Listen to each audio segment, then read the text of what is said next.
எல்லாருக்கும் வணக்கம், good morning. Tea கடைக்கு இப்போ தான் எழுந்திரிச்சேன். டீ கடைக்கு டீ வாங்க போயிட்டுருக்கேன். வாங்க டீ வாங்க போகிறத பார்க்கலாம். அர்த்தமாத்தா எங்கே போயிட்டு வர்ற? காலையிலே எங்கே போயிட்டு வர்ற? டீ கடை திறந்துருக்கா? மளிகை கடை?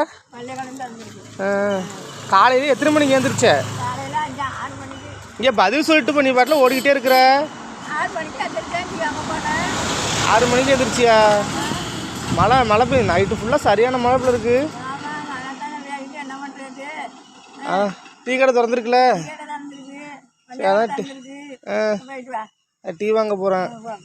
சரி, டீ 30 ரூபாய்க்கு போடுங்கண்ணா. என்ன டீ 30 ரூபா எனக்கு போடுங்க. நான் தான் முன்னாடி வந்து சொல்லிட்டு போனா உங்களுக்கு போடுறீங்க. அங்கே போனாலும் போட்டி போடுறாங்க.